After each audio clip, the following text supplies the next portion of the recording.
கிருபையில் இரக்கமும் உள்ளவரே ஸ்தோத்திரம். வார்த்தையாகிய தெய்வமே உமக்கு ஸ்தோத்திரம். வார்த்தை ஜீவன் உள்ளது. உங்களுடைய வார்த்தை இருவரும் கருப்புள்ள எந்த பட்டயத்தை பார்க்கிலும் கருக்கானது என்று நாங்கள் வேதத்தில் வாசிக்கிறோம்.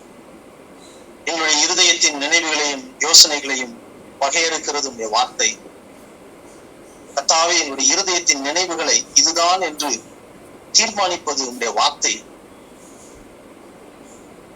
கர்த்தாவே, இப்பொழுதும் கூட இந்த வார்த்தையானது எங்கள் இருதயத்தில் ஆய்ந்து ஒவ்வொருவரையும் கர்த்தாவே தொடும்படியாய் தேவரீர் கிருபை தாங்க. தேவரீர் முழுவதுமாய் கர்த்தாவே உங்களுடைய வார்த்தையில் மாத்திரம் பேசுவதாய் கிருபை தாங்க. வாயில் வார்த்தைகளை போடுங்க. தொடர்ந்து காத்துக் கொள்ளுங்க தகப்பனே. ஆசீர்வதிங்க. இயேசு கிறிஸ்துவோட வேண்டிக் கொள்கிறோம் பிதாவே. ஆமென். நான் எப்பயும் போல ஒரு கொஸ்டினோட ஆரம்பிக்கிறேன்.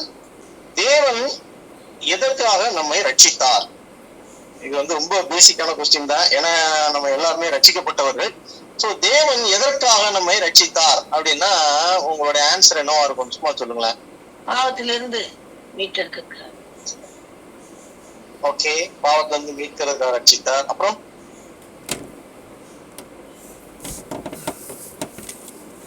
அவரோடு நாம் என்றென்றும் வாழணும்ன்றதுக்காக. ஓகே, அவரோடு என்றென்றும் நாம் வாழ்வதற்காக. Okay, good answer. வேற அவ்வளவுதானா? அதுதான் எல்லாரோட ஆன்சருமே நினைக்கிறேங்கண்ணா. எல்லாரும் அதுதான் யோசிக்கிறோம். தம்பி நீ சொல்லுங்க கண்ணு, நீ சொல்லு. சோ பாவத்திலிருந்து மீட்கிறதுக்கு கரெக்ட் தான். என்றும் அவரோடு வாழ்வதற்குன்றது கரெக்ட் தான். ஓகே, இப்ப தேவன் நம்மளை எதற்காக எப்படி சிருஷ்டித்தார் அப்படின்னு பார்த்தோம்னா நம்ம எதற்காக சிருஷ்டித்தார் அப்படின்றது தெரியும். இதா அப்ப அந்த ஆதியாமம் 1ஆம் அதிகாரம் 27வது வசனத்தை யாராவது வாசிங்களேன். ஆதியாமம் 1:27. தேவன் தம்முடைய சாயலாக மனுஷனை சிருஷ்டித்தார், அவளை தேவ சாயலாகவே சிருஷ்டித்தார், ஆணும் பெண்ணுமாக அவர்களை சிருஷ்டித்தார். அப்ப தேவன் அவருடைய சாயலாக சிருஷ்டித்தார். அப்ப தேவ சாயலாகத்தான் நம்மை சிருஷ்டித்தார். சரி, இப்ப நம்ம தேவ சாயலாக இருக்கிறோமா அப்படின்னு கொஸ்டின் கேட்டா நம்மளோட answer yes or no or yes or no. So இதுக்கு அத நம்ம அந்த இதுல பார்ப்போம். சரியா? தேவன் எல்லாவற்றையும் நம்ம வார்த்தையாகிய தேவன் வார்த்தையாலே சிருஷ்டித்தார். இதுதான். சோ அவருடைய சாயலாக சிருஷ்டித்தார். எதற்காக அவருடைய சாயலாக சிருஷ்டித்தார்னா அவரோடு இருப்பதற்காக அவர் சிருஷ்டித்தார். அதான் நம்ம பார்த்தோம். என்றென்றும் அவரோடு இருப்பதற்காக அவர் என்ன பண்ணார்? நம்மை சிருஷ்டித்தார் அப்படின்னு சொல்லி பார்க்கிறோம். ஆனா அதே வார்த்தை, தேவன் என்ன வார்த்தை உபயோகப்படுத்தினாரோ அதே வார்த்தையை என்ன பண்றான்? பிசாசு பிரித்து என்ன பண்றான்? அந்த வார்த்தையை யூஸ் பண்ணி என்ன பண்றான்னா மனிதனை பாவத்தின் சாயலாக மாற்றி விடுகிறான். இப்ப தேவ சாயல் மனிதன் பாவத்தின் சாயலாக தேவனுடைய வார்த்தையை திரித்து கூறி, அதாவது நீங்க பாத்தீங்கன்னா அதுல ஹாஃப் ட்ரூத் இருக்கும். எப்பயுமே ஹாஃப் ட்ரூத் ரொம்ப டேஞ்சர். ஒண்ணு உண்மை நல்லது, பொய் கெட்டதுதான். பட் ஆனா பொய் ஃபுல்லா பொய்ன்னு வச்சுக்கோங்களேன், ஈஸியா ஐடென்டிஃபை பண்ணிடலாம், கொஞ்ச நாள்ல தெரிஞ்சிடும். ஆனா உண்மையும் பொய்யும் கலந்து மிக்ஸ் ஆயிருந்தேன்னு வச்சுக்கோங்களேன், அதை ஐடென்டிஃபை பண்றது ரொம்ப கஷ்டம். அதுதான் ஒரு பிசாசோட டெக்னிக். சரிங்களா? அப்ப அவன் என்ன பண்றான்னா அவர்கள் சொல்றான், தேவன் படைக்கும் பொழுது என்ன சொல்லுகிறா? நீ அதை அந்த விருட்சத்தின் கனியை சாப்பிடாது, எல்லாத்தையும் சாப்பிட, அது சாப்பிடாத, அது சாப்பிடறதுனால நீ சாகவே சாவாய் அப்படின்னு சொல்லிடுவார். ஆனா பிசாசு என்ன சொல்லுவான்? நீ எல்லாத்தையும் தேவன் சாப்பிடக்கூடாதுன்னு சொன்னாரா அப்படின்னு கேட்பான். அப்ப தேவன் எல்லாத்தையும் சாப்பிடலாம் அப்படின்னு வார்த்தை சொல்லியிருக்கிறாரு. ஆனா ஒண்ணு மட்டும் சாப்பிடாத அப்படின்னு சொல்லியிருக்கிறாரு இல்லையா? சோ இவன் என்ன சொல்றான்? நீ அதை சாப்பிட்டேன்னா நீ சாக மாட்ட, ஆனா உன் கண்கள் திறக்கப்படும் அப்படிங்கிறான். இப்ப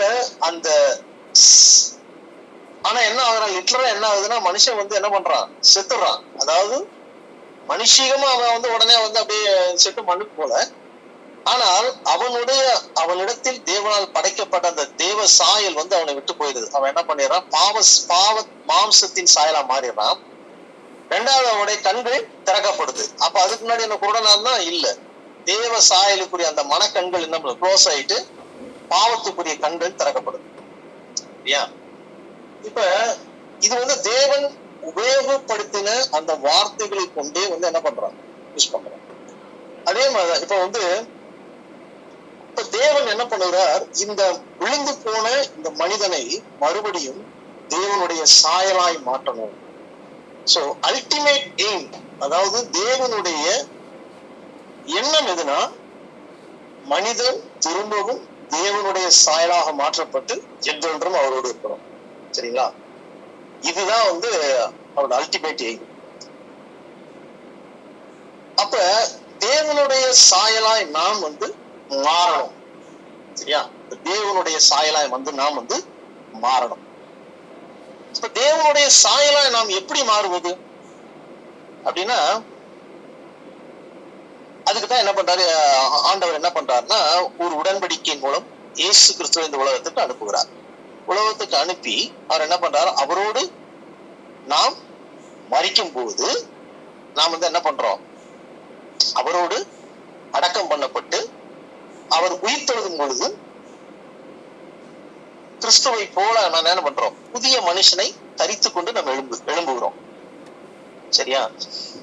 அப்ப புதிய மனுஷனை, கிறிஸ்துவோடு உயிர்த்தெழுந்து நம்ம புதிய மனுஷனை தரித்து கொண்ட உடனே என்ன பண்றோம், நம்ம வந்து தேவனுடைய சாயலாக நாம் வந்து மாறி விடுகிறோமா?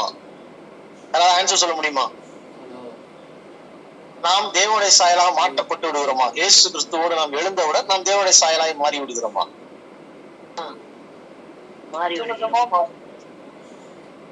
மாற மாட்டோமா?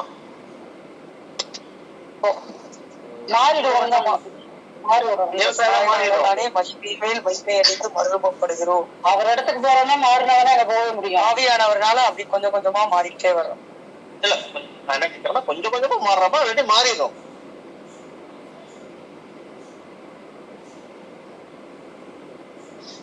சரி, நானே பதில் சொல்றேன். அதாவது நாம் கிறிஸ்துவோடு எழும் பொழுது ஒரு பெரிய ஒரே ஒரு விஷயம் நடக்குது. என்னன்னா, அந்த பாவத்தின் அந்த பிடி வந்து நம்மளை விட்டு விலகுது. ஏன்னா அதுக்கு முன்னாடி வந்து நம்ம மாமிசம் வந்து ஜெயிக்க முடியாதா இருந்தது. நம்மளே வந்து நம்மள ஜெயிக்க முடியாது. நம்ம மாம்சம் வந்து மேற்கொள்ளும், பிசாசின் ஆளுகை வந்து மேற்கொள்ளும். எப்பொழுது நாம் கிறிஸ்துவோடு மரித்து புதிய மனிதனாய் கிறிஸ்துவை தரித்து கொண்டீர்களே அப்படின்னு, கிறிஸ்துவை தரிக்கும் போது என்ன ஆகுதுன்னா, நாம் வந்து அந்த பாவத்தின் பிடியிலிருந்து நம்ம என்ன பண்றோம், அதற்கு முன்னான பாவங்கள் எல்லாம் மன்னிக்கப்பட்டு அந்த பாவத்தின் பிடியிலிருந்து நம்ம என்ன பண்றோம், வெளியே வரோம். அதாவது பாவத்தை மேற்கொள்ளுகிற சக்தி வந்து எப்ப நம்மளுக்கு கிடைக்குதுன்னா, எப்பொழுது நாம் வந்து ரட்சிக்கப்படுகிறோமோ, கிறிஸ்துவுடன் மரித்து எப்பொழுது எழுந்திருக்கிறோமோ, அப்பதான் என்ன ஆகும்னா, அந்த பாவத்தின் மேற்கொள்ளுகிற அந்த சக்தி நம்மளுக்கு கிடைக்குது. அதனாலதான் வந்து என்ன சொல்றாங்கன்னா, கிறிஸ்து மூலம்தான் வந்து உலகத்துல வந்து ரட்சிப்பு, பரலோகத்துக்கு போற ஒரே வழி கிறிஸ்து, நானே வழியும் சத்தியமும் ஜீவனுமா இருக்குன்னு இயேசு கிறிஸ்து சொல்றது காரணம் தான். ஏன்னா அவர் தான் வழி, வேற வழியே கிடையாது. ஏன்னா ஏன் அவர் தான் வழின்னா, நீ எவ்வளவுதான் தவம் இருந்தாலும் என்னதான் பண்ணாலும் என்ன ஆகாது, பரலோகம் போக முடியாது. ஏன்னா பாவ மாம்சத்தை நீ ஜெயிக்கவே முடியாது. எப்ப பாவ மாம்சத்தை ஜெயிக்க முடியும் அப்படின்னா, கிறிஸ்துவோடு நாம் அடக்கம் பண்ணப்பட்டு உயிரோடு எழும் பொழுதுதான் நம்ம வந்து அந்த பாவ மாம்சத்தை ஜெயிப்பதற்கான சக்தி நம்மளுக்கு கிடைக்குது. இப்ப எனக்கு ஒரு சம்பவம் ஞாபகம் வருது. வட இந்தியாவில் வந்து ஒரு மிஷினரி வந்து ஒரு இடத்துக்கு போனாராம். அப்ப பார்த்தா ஒரு பெரிய மரம் இருந்ததான். அந்த மரத்துக்கு கீழே பார்த்தா ஒரு சாமியார்.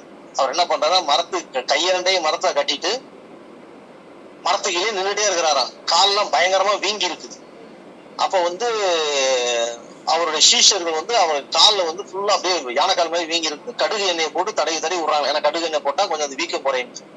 அவர் அப்படியே நின்றுட்டே இருக்கிறாராம். அப்போ இவர் போனாராம். போயிட்டு, சாமி எதிர்காண்டி இந்த தவம் இருக்கிறீங்க அப்படின்னு உடனே அவர் சொன்னாராம், அவருடைய சீசர் சொன்னாராம் பக்கத்துல. உடனே வந்து அவர் சாமி பேசாம இருந்தாராம். அவருடைய சீசர் வந்து சொன்னாராம், இல்ல அவருக்கு வந்து லேடிஸ் மேல ரொம்ப இன்ட்ரெஸ்ட், ஏதாவது வந்து லேடிஸை பார்த்தாருன்னா பின்னாடியே போயிடுவாரு, அவனால வந்து அதை கட்டுப்படுத்த முடியல, அதனால அதை ஜெயிக்கிறதுக்காண்டி என்ன பண்ணிருக்கிறாரு, மரத்துல இதை கட்டிக்கிட்டு தவம் இருக்கிறாரு. அதனால வந்து அவர் எப்படியாவது இந்த இதை வந்து மேற்கொள்ளணும் அப்படின்னு. அப்ப அந்த டைம்ல பார்த்தா அது வந்து ஒரு திருவிழா டைம். அங்க 2 லேடிஸ் போனாங்களாம். பார்த்தா அவர் கண்ணை பார்த்தா அப்படியே அந்த கண்ணு அந்த லேடிஸ் பக்கமே திரும்பி போச்சான். அப்ப இவர் சொன்னாரா, இவன் வந்து 20 வருஷம் 40 வருஷம் இருந்தாலும் இவன் வந்து இப்படியேதான் இருப்பான் அப்படின்னு. உடனே வெரைட்டி வந்துட்டானுங்களாம். சரியா? அப்ப அந்த என்னதான் இருந்தாலும் வந்து அந்த பாவ மனுஷன் வந்து நம்ம வந்து மேற்கொள்ளவே முடியாது. இயேசு கிறிஸ்துவோடு உயிர் தெழுந்தால் ஒழிய. சரியா? அவரோடு அறையப்பட்டு உயிர் தெழுந்தால் ஒழிய. அப்ப கிறிஸ்துவோடு எழுந்த நம்மளுடைய நான் வந்து மறுரூபம் ஆகிறேனா, மறுரூபம் மகிமை மேல் மகிமை அடைந்து மறுரூபப்படுகிறோம் சிஸ்டர் சொன்னாங்கல்ல. அப்ப நான் மறுரூபம் ஆகிறேனா, நான் வந்து கிறிஸ்துவை போல மாறுகிறேனா. ஏன்னா எனக்குள்ள வந்து கிறிஸ்து வந்துருவார். கிறிஸ்து எனக்குள்ள வந்துடா, நான் கிறிஸ்துவுக்குள்ளாய் போகிறேன். ஏன்னா அவருடைய சரீரமாக தலையாகி அந்த சரீரத்துக்குள் நான் போறேன். அப்ப கிறிஸ்துதான் எனக்கு தலையாய் இருக்கிறா. அப்படி என்னுடைய சிந்தைகள் எல்லாம் என்ன, கிறிஸ்துவின் சிந்தையாய் மாறணும். கிறிஸ்துவின் சிந்தையாய் மாறும் பொழுது நம்மளுடைய செயல்கள் மாறும். நம்மளுடைய மாம்சமான இந்த சரீரம் வந்து என்ன ஆகும்னா மகிமை மேல், அப்பதான் மகிமை மேல் மகிமை அடைந்து நம்ம என்ன மறுரூபத்தை நோக்கி அப்படி போவோம். அப்ப நாம் வந்து நம்மளுடைய சிந்தை வந்து கிறிஸ்துவின் சிந்தையோடு ஒத்து போகிறதா, கிறிஸ்துவை போல நான் இருக்கிறேனா அப்படின்னு நம்ம வந்து ஒவ்வொரு செக் பண்ணிட்டே இருக்கோம். ஆனா நம்ம என்ன பண்ணுவோம் தெரியுமா, நம்ம வந்து அப்படியே ஆப்போசிட்டா பண்ணுவோம். எப்படின்னா, ஒரு தப்பு பண்ணிடுறோம்னு வச்சுக்கோங்க, உடனே என்ன பண்ணுவோம்னா அடுத்த மனிதனை காமிச்சு என்ன பண்ணுவோம், அவன் அப்படி பண்ணா அதனால நான் அப்படி பண்ணேன், அல்லது அவங்க பண்றதெல்லாம் கரெக்ட் தானே, நான் பண்றது கரெக்ட் தான் அப்படின்னு சொல்லி நம்மளுடைய ஒப்பிடுதல் எப்படி இருக்கும்னா அந்த பாவ மனுஷனின் சாயலை நோக்கி தான் இருக்குமே ஒழிஞ்சிட்டு தேவனுடைய சாயல் கிறிஸ்துவின் சாயலை நோக்கி ஒட்டி இருக்காது. கிறிஸ்துவின் சாயலை நோக்கி நாம் சிந்தித்தால் என்ன ஆகும்னா, நாம பண்ணது பாவம்னு உடனே தெரியும். உடனே வந்து என்ன பண்ணுவோம், நம்ம மன்னிப்பு கேட்போம். அப்ப நான் தேவ சாயலாய் கொண்டிருக்கிறேனா அல்லது மனித சாயலாய் பாவ மனுஷ சாயலாய் இருக்கிறேனா அப்படின்னு நம்மளை ஐடென்டிஃபை பண்றதுக்கு வந்து இந்த மாதிரி கிறிஸ்துவின் சிந்தை நம்மளில் இருக்கிறதா, கிறிஸ்து இந்த இடத்தில் இருந்தால் எப்படி இருப்பார் அப்படின்னு சொல்லி நம்ம சிந்திச்சு பார்த்தோம்னா நம்முடைய சிந்தைகள் வந்து மாறிட்டே போகும். சரியா? நான் எனக்கு நடந்த ஒரு சம்பவத்தை சொல்றேன். ஒரு தடவை என்ன பண்ணேன், நானு மதுரையில பாபா நான் வந்து ஒரு பைக் ஒண்ணு வச்சிருக்கான். அது வந்து பாத்தீங்கன்னா அதோட விலை வந்து 7 லட்ச ரூபாயோ 8 லட்ச ரூபாயோ. அப்ப நான் என்ன பண்ணேன், போய் ஒரு தடவை என்ன பண்ணேன், சரி இந்த வண்டியை ஓட்டி பார்த்து வரேன் அப்படின்னு சொல்லிட்டு சும்மா 8 லட்ச ரூபாய் பைக்கு ஓட்டுவோம் அப்படின்னு. அப்ப ஏறி வண்டியில உட்காந்து அப்படி போனா பார்த்தா ரோட்ல வந்து எத்தாப்புல 2-3 பேர் அப்படி பைக்ல வர்றாங்க. அவங்க எல்லாம் வந்து சாதாரண பைக்ல வர்றாங்க. இந்த பைக் வந்து ஹார்லி டேவிட்சன் பைக்கு. எத்தாப்புல வர்றவங்களும் அப்படியே என்னையே பாக்குறாங்க. அப்ப பார்த்தா நம்மளுக்குள்ள இருந்த எங்க இருந்தோ ஒரு பெருமை வந்து உள்ள உட்கார்ந்து அப்படியே எல்லாத்தையும் அப்படியே ஒரு மாதிரி அது நம்ம நினைக்கிறோம் ஆக்சுவலா. பட் ஆனா வந்து நம்மளுக்குள்ளா இருக்கிறது வந்து சில காரியங்கள் வந்து நம்மை மீறி வெளிப்படும் போது அந்த மாதிரி சூழ்நிலையில் வெளிப்படும். கரெக்டா? அப்ப ஒரு பெருமை அப்படியே வந்து உட்காரு. ஏன்னா மத்தவங்க எல்லாம் அப்படியே என்னைய எல்லாம் பாக்குறாங்க. அப்படி போய் அப்படி திரும்பி ஒரு யூ-டர்ன் போற காலை மடக்கனே பாருங்க, அது வண்டி பயங்கர வெயிட். நல்ல வேலை கடவுள் கிருபையா காலில் விழுல கீழே விழுந்துருச்சு பொத்துன்னு. அப்புறம் பார்த்தா அது என்னால தூக்கவே முடியல. ஏன்னா அவ்வளவு வெயிட் வண்டி. அந்த வண்டி அப்படி வந்து அவ்வளவு ஈஸியாலாம் வந்து வளைக்க முடியாது. யாரு வந்து நான் அப்படியே பார்த்துட்டு போனனோ அவங்க எல்லாம் வந்து ஓடி வந்து தூக்குனாங்க. அப்ப எனக்குள்ள வந்து அப்பதான் வந்து தெரிஞ்சு நமக்குள்ளாக எவ்வளவு பெருமைகள் இருக்கிறது அப்படின்றத வந்து நான் அப்ப உணர்ந்தேன். நான் ஆக்சுவலா நம்ம நினைச்சுக்கிறோம் நம்ம தாழ்மையா நடக்கணும் அப்படின்னு. ஆனா அந்த சில காரியங்கள் வந்து நமக்கு வந்து கடவுள் வந்து சில சூழ்நிலையை வெளிப்படுத்தும் போது அதை நம்ம உணர்ந்து என்ன பண்ணணும், நம்ம வந்து நம்மை நாமே மாற்றிக்கொள்ளணும். கரெக்டா? அப்ப கிறிஸ்துவின் சாயலாய் நாம் மாறுகிறோமா செக் பண்றதுக்கு நம்ம கிறிஸ்துவின் சிந்தை இருக்கணும். இப்ப கிறிஸ்துவின் சிந்தை எப்படி இருக்கும் அப்படின்னா, பிலிப்பியர் 2ஆம் அதிகாரம் 5ஆம் வசனம். பிலிப்பியர் 2ஆம் அதிகாரம் 5ஆம் வசனம். யாரா வாசிங்க.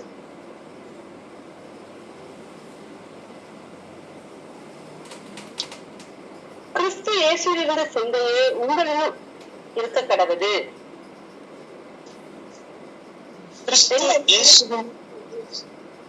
சிந்தையே 2:5.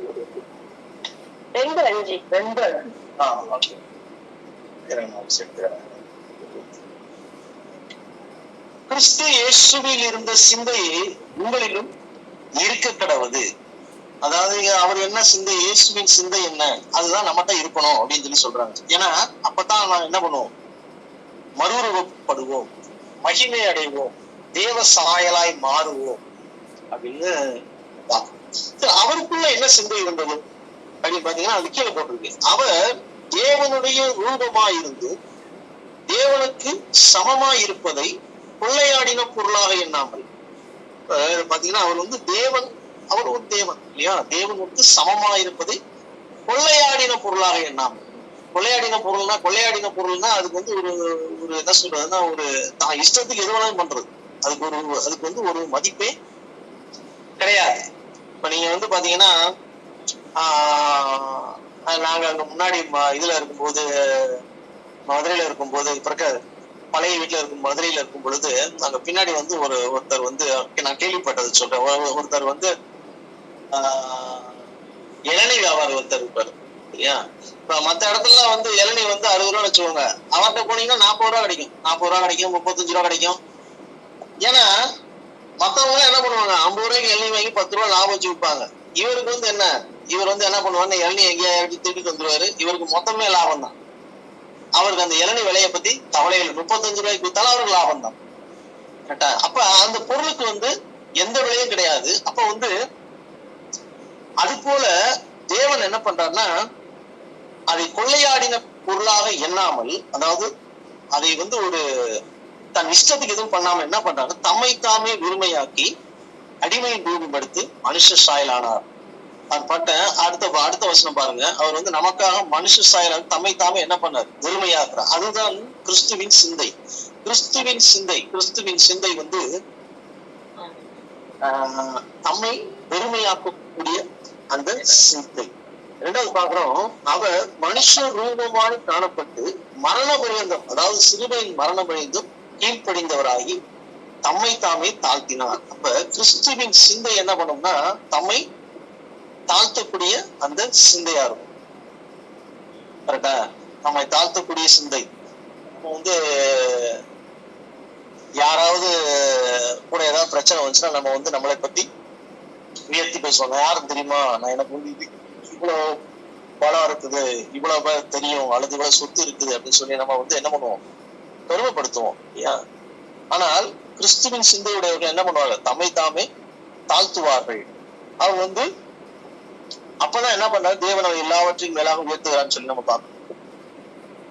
அப்ப கிறிஸ்துவின் சிந்தையுடையவரும் தாழ்மையுடையவர்களாய் நாம் வந்து இருக்கும் பொழுது நாம் இருக்கிறோமா அப்படின்னு பார்க்கணும். அப்படி நாம் தாழ்மையுடையவர்களா இருக்கிறோம் அப்படின்னா அதன்படி நான் நடக்கிறேன், அதாவது அதற்கான கிருபையை நான் பெற்றிருக்கிறேன் அப்படின்னு நம்ம வந்து நாம் உறுதிப்படுத்திக் கொள்வதுதான் கிறிஸ்துவின் அந்த தேவ சாயலை நோக்கி நாம் என்ன பண்றோம், நம்ம போறோம் அப்படின்றத நம்ம உறுதிப்படுத்தணும். நம்ம வந்து எதையோ செக் பண்ணுவோம், ஆனா வந்து நம்ம என்ன பண்ணுவோம், நம்ம வந்து உபவாசம் போடுறது என்னென்னத்துக்கோ போடுவோம். அதாவது ஒண்ணு வந்து பிள்ளைங்க எல்லாம் படிக்கணும் உபவாசம் போடுவோம், இல்லாட்டினா வந்து நல்ல வீடு வாங்கணும் உபவாசம் போடுவோம், இல்லாட்டினா வந்து சுகம் எல்லாம் போச்சு அதனால எனக்கு சுகம் வேணும் அப்படின்னு சொல்லி உபவாசம் போடுவோம். ஆனா நான் வந்து கிறிஸ்துவின் சாயலா இருக்கிறேனா, மாறணும் அப்படின்னு சொல்லி நம்ம வந்து என்னைக்கு என்ன பண்றது இல்லை, உபவாசம் போடுவது இல்லை. அதாவது இது எப்படி இருக்கும்னா, பெரிய ஒரு உதாரணமா சொல்லணும்னா, ஒரு பெரிய கண்ணாடி துண்டு இருக்குது, இன்னொரு பக்கம் ஒரு வைரத்துண்டு இருக்குது. வைரம் வந்து பளபளக்குது, கண்ணாடியும் பளபளக்குது. ஆனா கண்ணாடியில வந்து என்ன பண்ண, கீழே வந்து லைட் வச்சிருக்காங்க, அது வந்து ரொம்ப பளபளப்பா இருக்குது. சோ அதோட வேல்யூ தெரியாதனாலதான் நம்ம என்ன பண்றோம்னா, அந்த வைரத்தை விட்டு அந்த கண்ணாடி எடுக்கிறோம், அதோட பளபளப்பா தெரியுது. சோ எப்போது நாம் வந்து அந்த தேவனுடைய சாயலாய் மாறுகிறோம் அப்படின்றத நோக்கி நாம் போகும் பொழுதுதான் நாம் கிறிஸ்துவின் அன்பை அறிய முடியும். ஏன்னா இப்ப நீங்க கொலோசியர் 3ஆம் அதிகாரம் 1ஆம் வசனம் பாத்தீங்கன்னா, கிறிஸ்து வாசிக்கிற கொலோசியர் 3ஆம் அதிகாரம் 1ஆம் வசனம், நீங்கள் கிறிஸ்துவுடன் கூட எழுந்ததுண்டானால் கிறிஸ்து தேவனுடைய வலது பாரசத்தில் வீற்றிருக்கும் இடத்தில் உள்ள மேலானவைகளை தேடுங்கள். பூமிக்குரியவைகள் அல்ல, மேலானவைகளே நாடுங்கள். அப்ப மேலானவைகள் என்ன? பூமிக்குரியவைகள் இல்லாத எல்லாமே மேலானவைகள் தான். கரெக்டா? அதாவது நித்தியமானவைகள். அப்ப பூமிக்குரியவைகளை விட்டு நாம் என்னைக்கு அதை பூமிக்குரியவைகளை தேட நிறுத்துறோமோ அப்ப என்ன நம்ம ஆட்டோமேட்டிக்கா என்ன பண்ணுவோம்? மேலானவைகளை நோக்கி பார்ப்போம். ஏன்னா மேலானவைகள் தான் இப்ப நான் சொல்றேன், மேலானவைகள் வைரம், பூமிக்குரியவைகள் கண்ணாடி, பளபள, அதை விட அதிகமாக பளபளக்கிற கண்ணாடி. சோ நம்ம எதை நோக்கி பார்க்கிறோம் அப்படின்றதான் முக்கியம். அது எப்ப நீங்கள் கிறிஸ்துவுடனே கூட எழுந்தது உண்டானால், அப்ப நீங்க கிறிஸ்துவுடனே கூட எழுந்திருக்கனா இல்லையா அப்படின்னு நம்மளை செக் பண்றது எதுனா, நீங்கள் எதை நோக்கி தேடுகிறீர்கள், எதை தேடுகிறீர்கள்? பூமிக்குரியவிலை தேடுகிறீர்களா அல்லது பரலோகத்துக்குரியவிலை தேடுகிறீர்களா அப்படின்னு நீங்க உங்களே நீங்க ஆராய்ந்து பார்த்தா தெரியும், நான் கிறிஸ்துவுடன் எழுந்திருக்கிறேனா இல்லையா. அப்ப நாம் முழுவதும் எப்பொழுதும் மறுரூபமாகும். இந்த மறுரூபம்ன்றது இந்த தேவனுடைய சாயலா நாம் மாறுறது அது ஒரு ப்ராசஸ். இது it's not a one day thing. எப்பொழுது நாம் முழுவதும் மறுனா அவர் வருகையின் போது நாம் என்ன பண்ணுவோம்? நாம் மறுரூபமாகப்பட்டு அவருடன் எடுத்துக்கொள்ளப்படுவோம் முழுவதும். அதைத்தான் இயேசு கிறிஸ்து அந்த நம்ம மறுரூப மலையில போய் காட்டுறாரு. அப்ப அது வரைக்கும் அவங்க கூட இயேசு கிறிஸ்து கூட தான் இருந்தாங்க. அப்ப எல்லாம் அவங்க என்ன பண்ணல, பயந்து நடுங்கல. ஆனா அந்த மறுரூப மலையில் இயேசு கிறிஸ்து மறுரூபமாகும் போது என்ன பண்றாங்கன்னா, அவங்க அந்த மகிமையை தாங்காம அவங்க என்ன பண்றாங்க, விழுந்து போறாங்க. அந்த மகிமை தாங்க. இப்ப நாம் ஒவ்வொரு நாளும் கிறிஸ்துவின் அந்த மேல் மகிமை அடைந்து அந்த மறுரூபத்தை நோக்கி நாம் அப்ப நாம் மறுரூபப்படுகிறோமா இல்லையா அப்படின்றத நாம் கிறிஸ்துவின் சாயலை உடையவனாய் மாறுகிறனா இல்லையா அப்படின்னு சொல்லி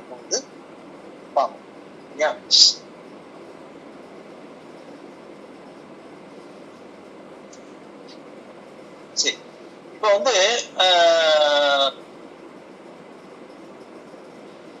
இந்த கிறிஸ்துவின் சாயலை நோக்கி போக விடாதபடி தடுக்கிற காரியங்களை பிசாசு என்ன பண்ணுவோம்னா, நம்ம அந்த வார்த்தையை கொண்டுதான் நம்ம என்ன பண்ணுவோம், நம்மளை திசை திருப்போம் இல்லையா. எப்பயுமே ஏதேன் தோட்டத்துல பண்ண அதே டெக்னிக் தான் இன்னைக்கும். இன்னைக்கு பாத்தீங்கன்னா நம்ம நான் ஆபிரகாமின் பிள்ளை. இப்ப நான் ஆபிரகாமின் பிள்ளை அப்படின்னா ஆபிரகாமின் வாக்குத்தத்தத்தின் பிள்ளை. ஆபிரகாமின் வாக்குத்தத்தத்தின் பிள்ளை யாரு? ஈசாக். ஆபிரகாம் ஈசாக். அப்ப ஈசாக்கு இஸ்மவேல் மாம்சத்தின் பிள்ளை, ஈசாக்கு வாக்குத்தத்தத்தின் பிள்ளை. ஆபிரகாமின் பிள்ளைகளுடைய அந்த ஆபிரகாமின் பிள்ளையாக இந்த ஈசாக்கின் தன்மை என்னன்னா, அவன் தன்னை பலியாக ஒப்பு கொடுத்தான், தன்னை பலியாக ஒப்பு கொடுத்தான். அதான் ஈசாக்கின் தன்மை. இதே போல ஈசாக்கு என்ன சொல்லுவாங்க, ஈசாக்கு பலியிடப்படும் போது அவன் வயசு 35 மேல அப்படின்றாங்க. அதாவது நம்ம நினைக்கிற மாதிரி 10 வயசு 12 வயசு ஆபிரகாம் கூட்டு போய் அப்படி தூக்கி மேல வைக்கல. இப்ப ஈசாக்கு கூட்டு போய் ஆபிரகாம் பலியிட போகும் பொழுது ஈசாக்கு அவனே என்ன பண்ணான், வாலண்டியரா அதுல ஏறி அவங்க அப்பா சொன்னதுனால படுத்தான் அந்த பலிபீடத்துல. கேட்டா அப்ப தன்னை ஜீவ பலியாக ஒப்பு கொடுக்கிற சந்ததி தான் ஆபிரகாமின் சந்ததி. ஆபிரகாமின் சந்ததி தன்னை ஜீவ பலியாக ஒப்பு கொடுக்கிற சந்ததி. அதுதான் ஈசாக்கு பண்ணான். இப்ப நாம் ஜீவ பலியாக கிறிஸ்துவோடு நாம் இணைந்து அவருடைய சாயலாக ஒப்புக்கொள்ளும் பொழுதுதான், ஒப்பு இருக்கும் பொழுதுதான் என்ன பண்றோம், கிறிஸ்துவின் சாயலாக நாம் அவருடைய சந்ததியாக மாறி போகிறோம். அவர்கள் தான் என்ன பண்ணுவார்கள்னா பரலோகத்தில் எடுத்துக்கொள்ளப்படுவார். கிறிஸ்துவின் அவயவங்களாக நாம் மாறுகிறோம் இல்லையா. கிறிஸ்துவின் அவயவங்களாக நாம் மாறு, அவர் சரீரம் நாம் அவயவங்களாக மாறுகிறோம். அப்ப கிறிஸ்துவின் அவயவங்களாக மாறும் பொழுது கிறிஸ்துவின் தன்மைகள் நம்மிடம் வெளிப்படணும். அதான் அவயவம். இப்ப நம்ம நாம் இப்ப நான் இருக்கிறேன்னா நான் என்ன சிந்திக்கிறேன்னா அதுதான் என் கை செய்யும், கால் செய்யும், எல்லாம் நினைவு செய்யும். நான் அதுதான் தப்புனாலும் சரி ரைட்னாலும் சரி அதான் பண்ணுவேன். அப்ப கிறிஸ்து தலையா இருக்கும் போது, நான் கிறிஸ்துவின் சாயலா இருக்கும் பொழுது கிறிஸ்து என்ன நினைக்கிறா நான் அதை தான் செய்யணும். அப்பொழுதுதான் நான் வந்து கிறிஸ்துவின் சரீரத்துக்குள்ளா இருக்கிறேன், கிறிஸ்துவின் சரீரத்துக்குள்ளா நான் இருக்கிறேன் அப்படின்றத வந்து நம்ம வந்து ஒவ்வொரு செக் பண்ணணும். இது வந்து நம்ம அதாவது நாம் வந்து நம்மை நாமே சோதித்தறியும். சோதித்தறிவதற்கு நாம் வந்து நம்ம நேரத்தை செலவிடணும். நம்ம அது பண்றது கிடையாது. யோசித்து நானும் பண்றது இல்லை. ஆனா வந்து சில சமயங்கள்ல வந்து அந்த மாதிரி தனிமையில் நாம் வந்து பிரேயர் பண்ணும் பொழுது சில விஷயங்கள் வந்து நம்மை நாமே சோதித்தறியும் போது நாம் பண்ண தவறுகள்லாம் வெளியே வரும். நம்ம பண்ற தவறுகள், நான் கரெக்டா இருக்கேன், நான் தேவனுடைய சாயலில் இருக்கிறேனா, கிறிஸ்துவின் சிந்தை எனக்கும் இருக்கிறதா, ஒரு அல்லது வந்து நான் வந்து வேறு விதமாய் சிந்திக்கிறேனா அப்படின்னு சொல்லி நம்ம வந்து தவறுகளை வந்து அப்போ வந்து நம்ம என்ன பண்ணுவோம், நாம் வந்து தேவனிடத்தில் மன்னிப்பு திருத்தும் பொழுது என்ன பண்ணுவோம், நம்ம வந்து அவரோடு அந்த சரீரமாய கிறிஸ்துவுக்கள் நாம் வந்து எப்பொழுது இணைந்திருப்போம். சரீரமாய கிறிஸ்துவுக்கள் இணைந்திருக்கிறவங்க தான் வந்து அவரோடு வந்து மகிமையில் அவரோடு வந்து என்ன பண்ணுவாங்க, பரலோகம் போக முடியும். அப்ப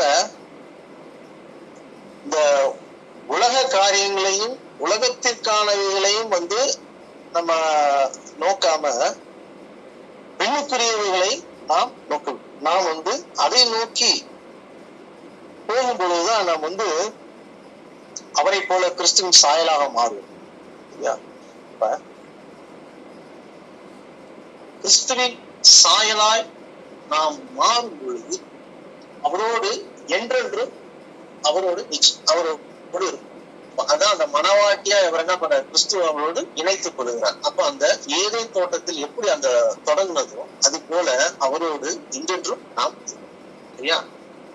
சரி, நான் ப்ரே பண்றேன். மகா கிருபை இரக்கம் உள்ளவரே ஸ்தோத்திரம் அப்பா. கர்த்தாவே உங்களுடைய வார்த்தைகளுக்காய் நன்றி தகப்பனே.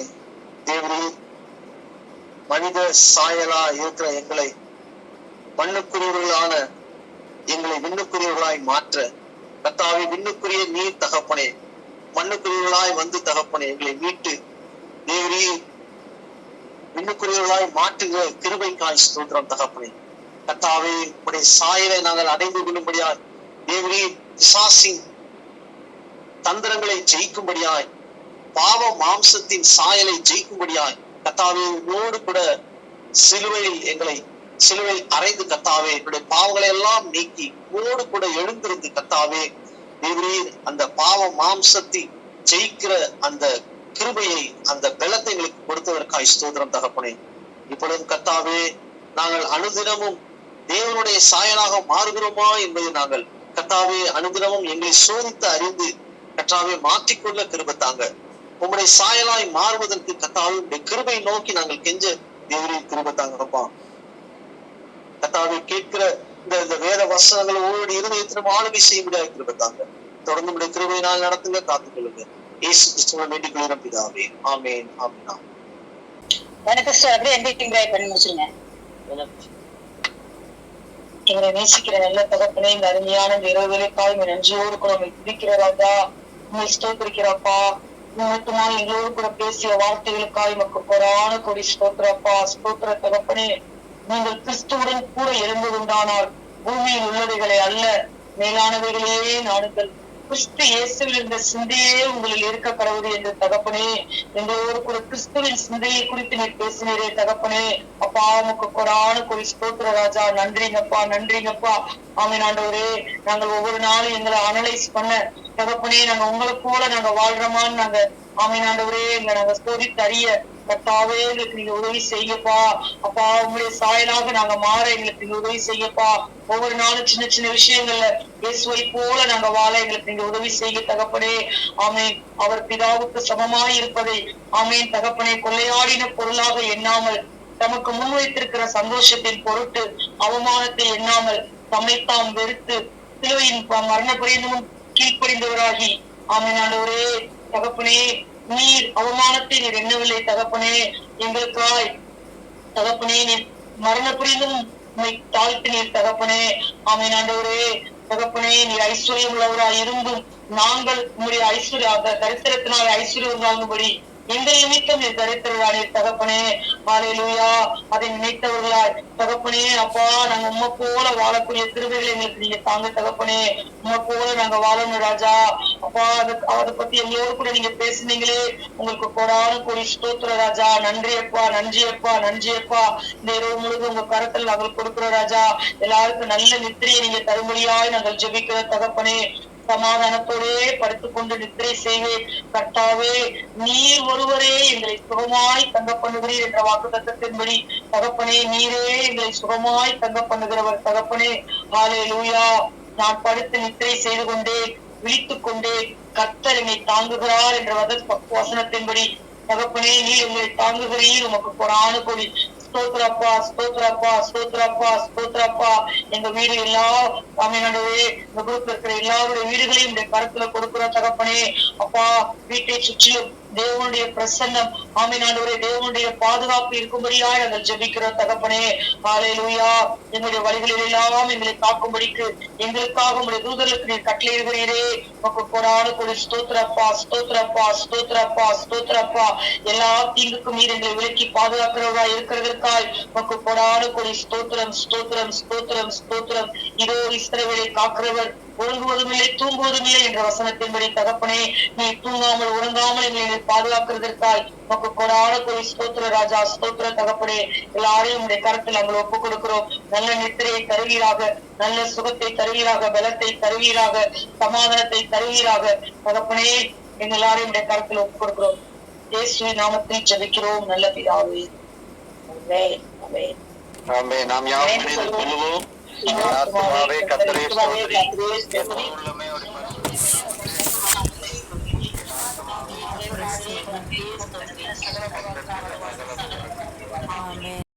ஆமென். ஆமென்.